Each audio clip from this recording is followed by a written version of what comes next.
दर्शकों, जैसे कि हमने आपको पहले भी बताया था कि आज है 7 अप्रैल और हम सेलिब्रेट कर रहे हैं वर्ल्ड हेल्थ डे। और इस मौके पर ये समझना बहुत ज़रूरी है कि जो हेल्थ है वो सिर्फ एक रूटीन नहीं है, बल्कि हमारी ज़िंदगी की प्रायोरिटी है। बिल्कुल सही कहा आपने। और यहाँ हम बात कर रहे हैं हेल्दी यानी स्वस्थ रहने की, तो हेल्दी होना सिर्फ फिजिकली फिट होना ज़रूरी नहीं है, मेंटली स्ट्रांग होना, इसके साथ इमोशनली जो है यहाँ पे बैलेंस होना, और इसके साथ अंदर से बहुत अच्छा फील करना भी बहुत ज़रूरी है। बिल्कुल। तो आज वर्ल्ड हेल्थ डे के मौके पर हमारे साथ स्टूडियो में हैं दो बेहद ही खास मेहमान। तो सबसे पहले स्वागत करते हैं doctor professor Dinesh Kumar Yadav, HOD paediatrics and pediatric cardiology, RML hospital से। सर, आपका बहुत बहुत स्वागत है डीडी मॉर्निंग शो में। नमस्कार। और हमारे दूसरे मेहमान हैं doctor Anoop Kumar, professor and head unit department urology, robotics and renal transplant, Safdarjung hospital. Sir, स्वागत है आपका बहुत बहुत डीडी मॉर्निंग शो में। नमस्कार। तो आप दोनों का स्वागत है हमारे डीडी मॉर्निंग शो में। तो सबसे पहले डॉक्टर अनूप, आपसे जानना चाहेंगे कि आज के दौर में अगर हम बात करें जहाँ लाइफस्टाइल बहुत ही तेज़ी से बदल रहा है, तो ऐसे में आपकी नज़र में हेल्थ का असली मतलब क्या है? लोग इसे कैसे समझें? हेल्थ का मतलब है कि not only physical, social and mental wellbeing also. तो देयरफॉर हम हेल्थ एक टोटल पैकेज की बात करते हैं जी। अगर हम हेल्दी हैं तो हम फिजिकली फिट हैं, मेंटली फिट हैं, सोशली फिट हैं, तभी हम एक अच्छे राष्ट्र का निर्माण कर सकते हैं। बिल्कुल बिल्कुल। डॉक्टर दिनेश, हम जानना चाहेंगे आपका इसके बारे में क्या राय है? जी बिल्कुल, जैसा डॉक्टर साहब ने कहा मैं भी उसी से कनेक्ट करता हूं। लेकिन आज के दौर में हेल्थ और जिस समय विश्व स्वास्थ्य संगठन ने हेल्थ की डेफिनेशन दी थी 1948 में, दुनिया में बहुत फ़र्क आ चुका है। उस समय हम द्वितीय विश्व युद्ध से बाहर निकले थे और हमारी हेल्थ के प्रति धारणा अलग थी।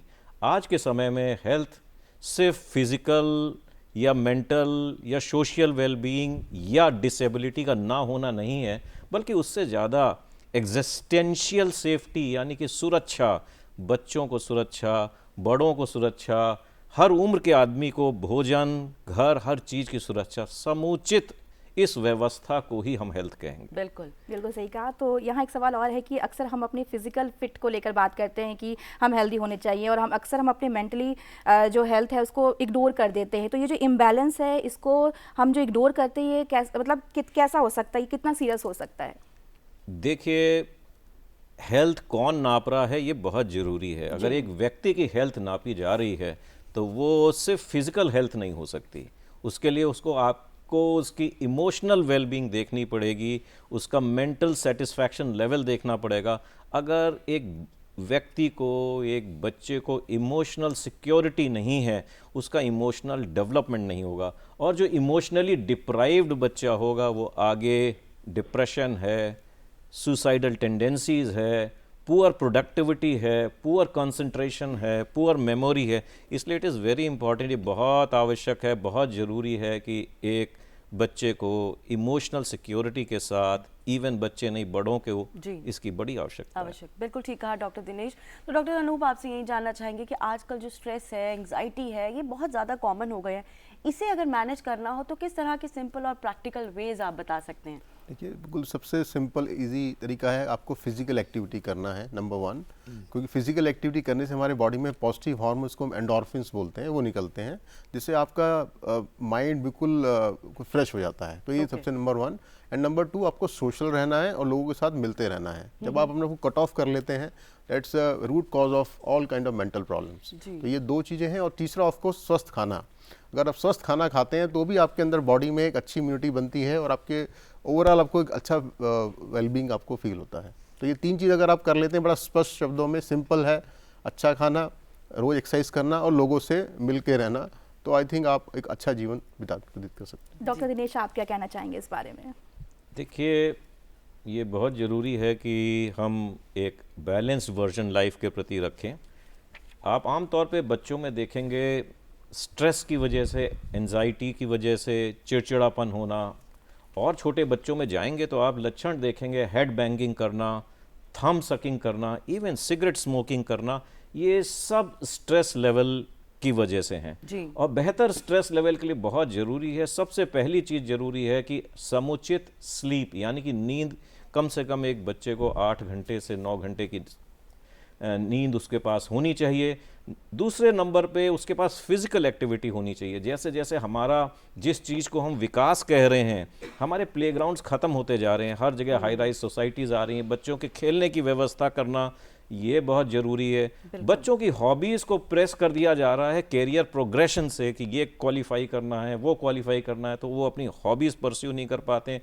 तो ये जो स्ट्रेस है, डांस है, म्यूज़िक है, प्ले है, योगा है, ये सब एलिमिनेट होके कैरियर और कैरियर के प्रेशर्स आते जा रहे हैं। इसकी वजह से depression, anxiety, lack of concentration, ये सब चीज़ें बढ़ रही हैं। तो बहुत ज़रूरी है कि समुचित आउटलुक लिया जाए, देखा जाए स्वास्थ्य के प्रति। जी बिल्कुल बिल्कुल। तो सर अगर बात करें कि एक आम इंसान अपनी डेली लाइफ में ऐसी कौन कौन सी छोटी छोटी हेल्दी हैबिट्स को अपनाकर खुद को फिट रख सकता है? देख, सबसे पहले हम एक हमेशा से सुनते आ रहे थे, early to bed early to rise makes man healthy and wise. तो इसको हमें अपने जीवन में अपनाना पड़ेगा। आपको टाइम से सोना है, नंबर 1, एटलीस्ट 7 to 8 आवर्स की स्लीप लेनी है।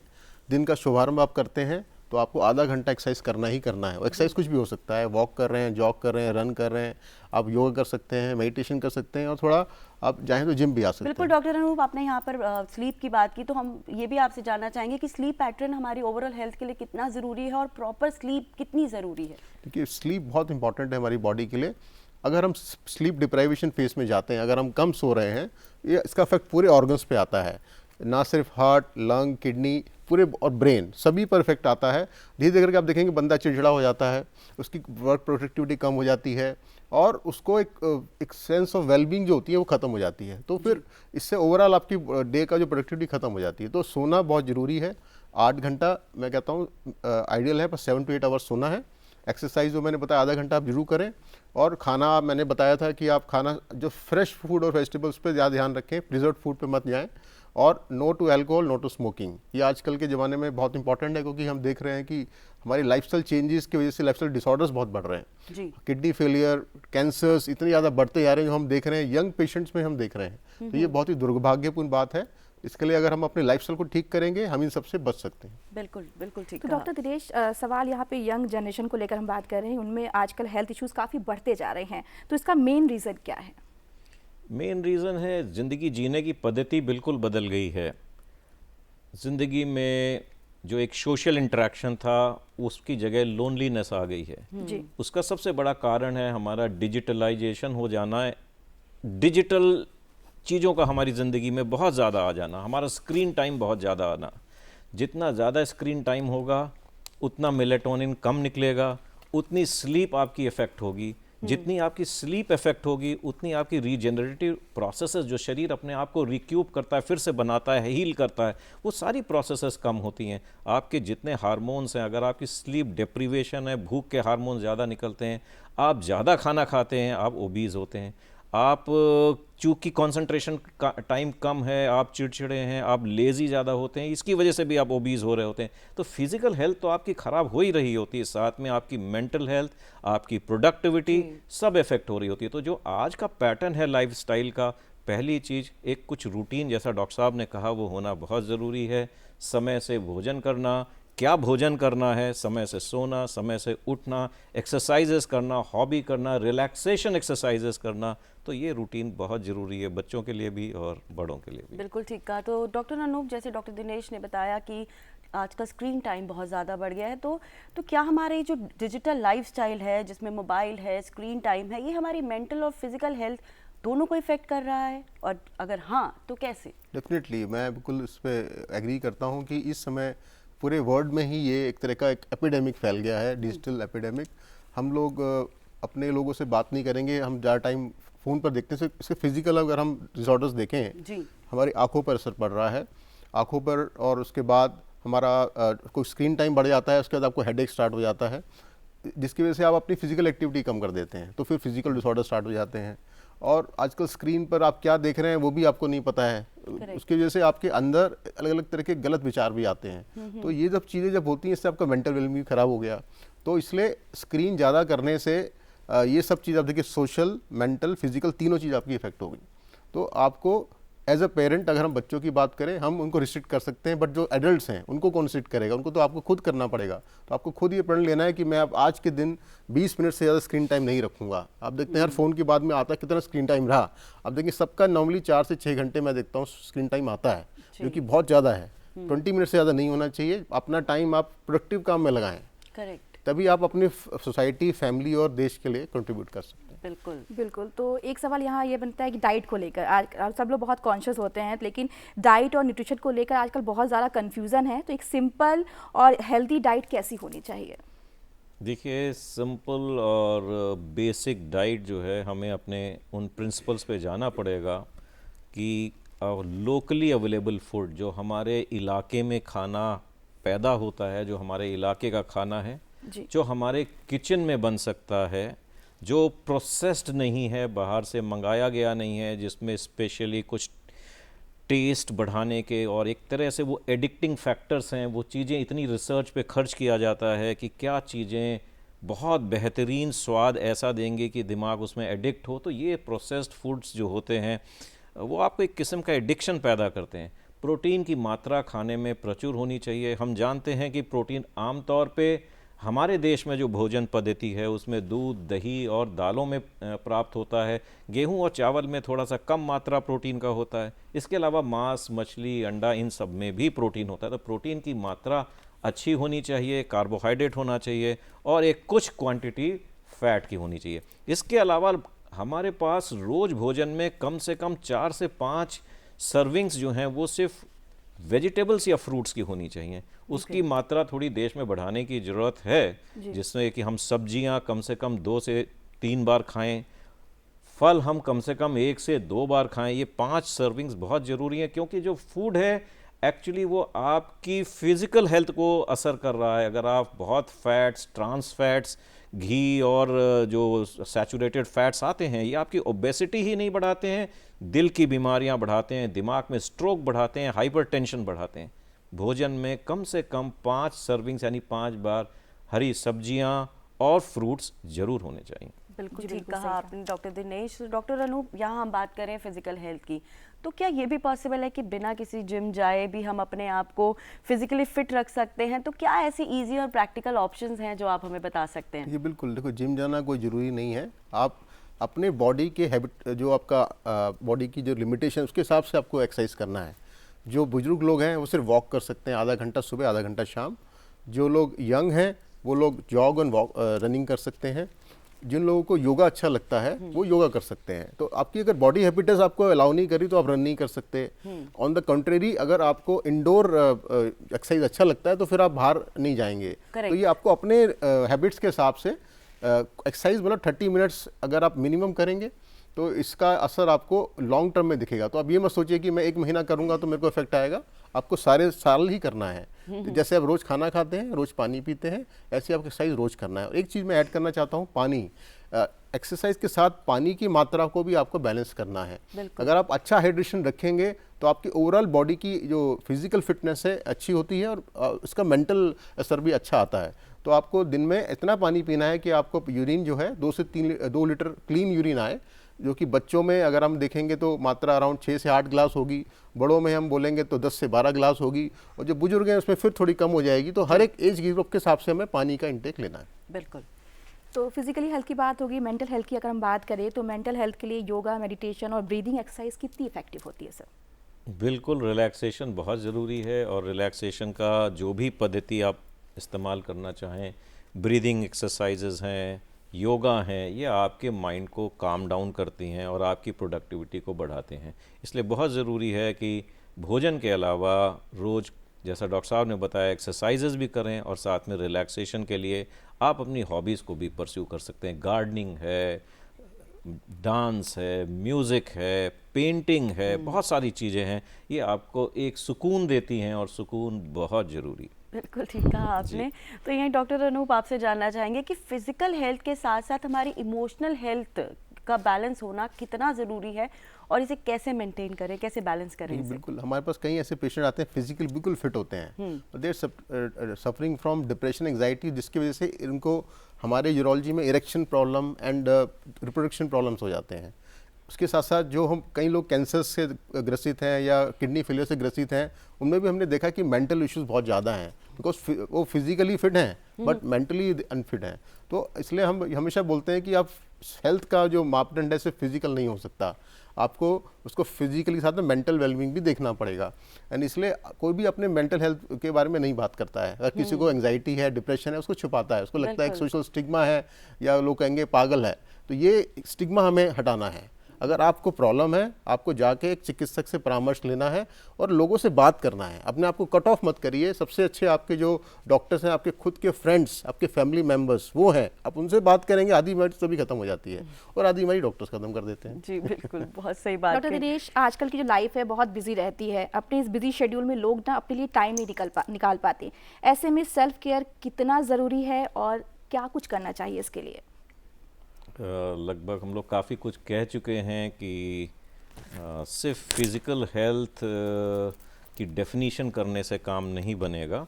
हमारे को ये देखना है कि हम स्वयं के लिए क्या करते हैं, और इसके लिए बहुत ज़रूरी है कि हमारे पास एक शेड्यूल होना चाहिए जिसमें कि हम व्यवस्थित तरह से हर मापदंड को समय दें, बैलेंस डाइट करें, अच्छी हम स्लीप करें, स्ट्रेस कम करने के लिए रिलैक्सेशन के लिए रिलैक्सेशन एक्सरसाइजेस करें, अपनी हॉबीज़ हों उन हॉबीज़ को परस्यू करें, और इस तरह से एक टोटलिटी के साथ अपना सेल्फ केयर करें, अपने लिए समय दें। ख़ास तौर से जो लोग अब 40 एंड इसके अबव हैं, इवन मैं अब तो 30s वालों को भी इंक्लूड करूंगा, कि जिस हिसाब से स्ट्रोक यानी कि दिमाग में खून की नस का फट जाना या हार्ट अटैक यानी कि कोरोनरी आर्टरी डिजीज़ हो जाना, ये सबसे बड़े मैनिफेस्टेशंस हैं लाइफस्टाइल चेंजेस के। और बहुत ज़रूरी है, जैसा आज आप ये कार्यक्रम कर रहे हैं, कि अगर हम अपने आप को व्यवस्थित करें, हर पहलू पे ध्यान दें, तो इतनी सारी जो हमारी प्रोडक्टिव वर्क फोर्स है 30 से 40 के बीच में, ये एक्चुअली लाइफस्टाइल डिजीज़ से सफ़र कर रही है। ओबेसिटी,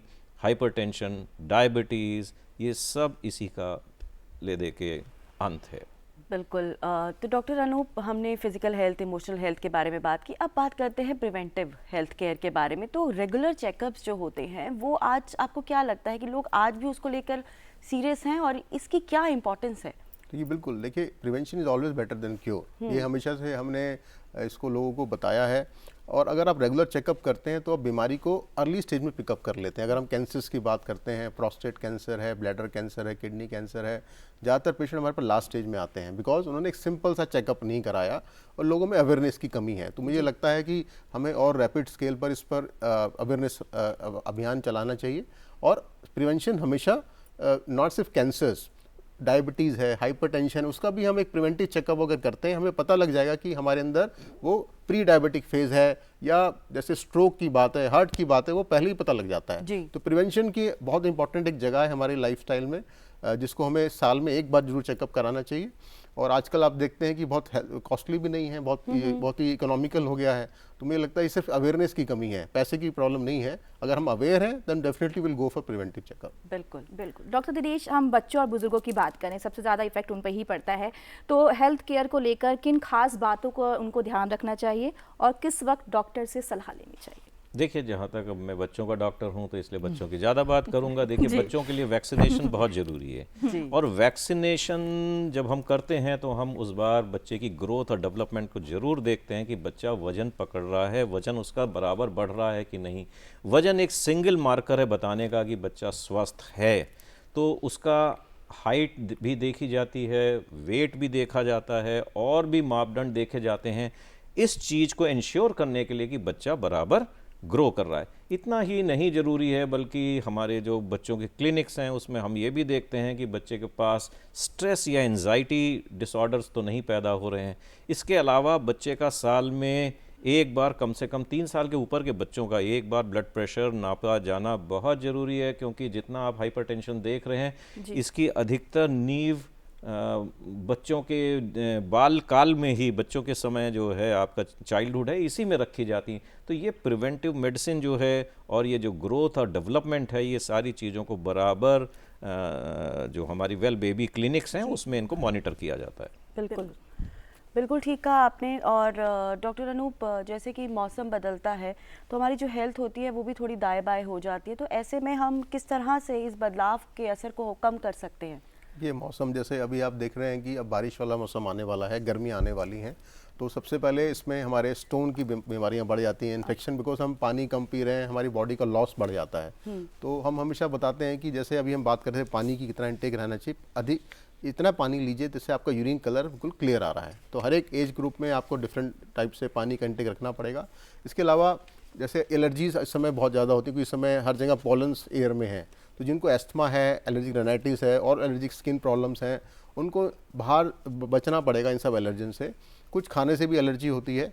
इसके अलावा अब जैसे मौसम के साथ साथ वायरल प्रॉब्लम बड़ी बढ़ जाती है, अपर रेस्पिरेटरी ट्रैक्ट इन्फेक्शंस बहुत हो जाते हैं, तो इसके लिए आपको अपनी बॉडी की इम्यूनिटी बनानी पड़ेगी। जो हम बात कर रहे हैं वो प्रिवेंशन, वो सब अगर आप हर रोज कर रहे हैं तो इस समय भी आप अपने आप को बचा पाएंगे। प्रॉब्लम तब आती है जब हमारी इम्यूनिटी डाउन है, तो जरा सा ही मौसम चेंज हुआ, वायरल इन्फेक्शन हुआ, वो हमारा आगे जाके बैक्टीरियल हो जाता है और फिर अपर से लोअर ट्रैक्ट चला जाता है। तो ये मेन प्रॉब्लम हमारी इम्यूनिटी की आ जाती है। बिल्कुल बिल्कुल सही कहा। तो डॉक्टर दिनेश, हम जानना चाहेंगे कि आपके हिसाब से हेल्दी, इम्बैलेंस और इसके साथ मतलब बैलेंस्ड और हैप्पी लाइफ के लिए क्या ज़रूरी मंत्र होना चाहिए? जितना सब हमने आज डिस्कस किया उस सब को अगर जोड़ दिया जाए, यानी कि there should be a physical health जी, क्योंकि अगर कोई फिजिकल परेशानी होगी आप कभी भी खुश नहीं रह सकते। बहुत इमोशनल सिक्योरिटी की ज़रूरत है, बहुत एम्पैथी की ज़रूरत है। एक सिक्योर एनवायरनमेंट में एक वंडरफुल बच्चा ग्रो करता है। एक इनसिक्योर एनवायरनमेंट में एक इरिटेबल, पुअर कॉन्फिडेंस, पुअर कम आत्मविश्वास वाला बच्चा पैदा होता है। माँ को एक जो पहली टीचर होती है ज़िंदगी में, जो का खा गा घा सब सिखाती है, उसको एक बेहतरीन व्यक्तित्व का होना चाहिए। माँ को बच्चे में आत्मविश्वास जो ट्रांसफ़र करने की पहला साधन है नेचर में, वो माँ है। तो माँ को बहुत स्ट्रांग होना चाहिए। माँ को देखना चाहिए कि बच्चे में कोई इमोशनल डिस्टर्बेंसेस तो नहीं आ रहे हैं। बच्चे के लिए ओवर प्रोटेक्टिव नहीं होना चाहिए। बच्चे को अपनी प्रॉब्लम खुद सॉल्व करने देनी चाहिए। उसके लिए थोड़ा सा सुपरविजन जरूर होना चाहिए। जब लगे बच्चा स्ट्रेस्ड है तो उसमें उस आत्मविश्वास की कमी ना आने पाए, इसके लिए बच्चे को सपोर्ट करना चाहिए। तो ये सब चीज़ें करके आप एक बेहतरीन जीवन बच्चे के लिए इंश्योर कर सकते हैं। बिल्कुल ठीक कहा आपने। और यही डॉक्टर अनूप, आपसे भी जानना चाहेंगे कि आप क्या मंत्र बताना चाहेंगे एक हैप्पी लाइफ का? हैप्पी लाइफ का मंत्र है कि आपको अपने मस्तिष्क को और बॉडी को फिट रखना है। सबसे पहला मंत्र आज आप ये ले लीजिए, अगर आपकी बॉडी फिट है, आपका माइंड फिट है, तभी आप एक प्रोडक्टिव मेंबर बन सकते हैं फैमिली का, सोसाइटी का और कंट्री का। तो आपको आज ये मंत्र रखना है कि मैं अपने आप को फिट रखूँगा। प्रण करिए, आप सिर्फ अपने आप को नहीं फिट रखेंगे, आप अपने परिवार को और बच्चों को भी फिट रखेंगे। बिल्कुल ठीक कहा। So thank you so much, आप दोनों का बहुत बहुत शुक्रिया आज वर्ल्ड हेल्थ डे पर हमसे चर्चा करने के लिए। तो वर्ल्ड हेल्थ डे पर आज हमारे साथ चर्चा में मौजूद थे doctor professor Dinesh Kumar Yadav ji, HD pediatrics and pediatric cardiology, RML hospital से। आपका बहुत बहुत शुक्रिया सर। इसके साथ ही हमारे साथ doctor Anoop Kumar, professor and head unit department urology, robotics and renal transplant, Safdarjung hospital. Sir, आपका भी बहुत बहुत शुक्रिया हमारे साथ जुड़ने के लिए। सो आप दोनों का बहुत बहुत शुक्रिया। Thank you so much sir.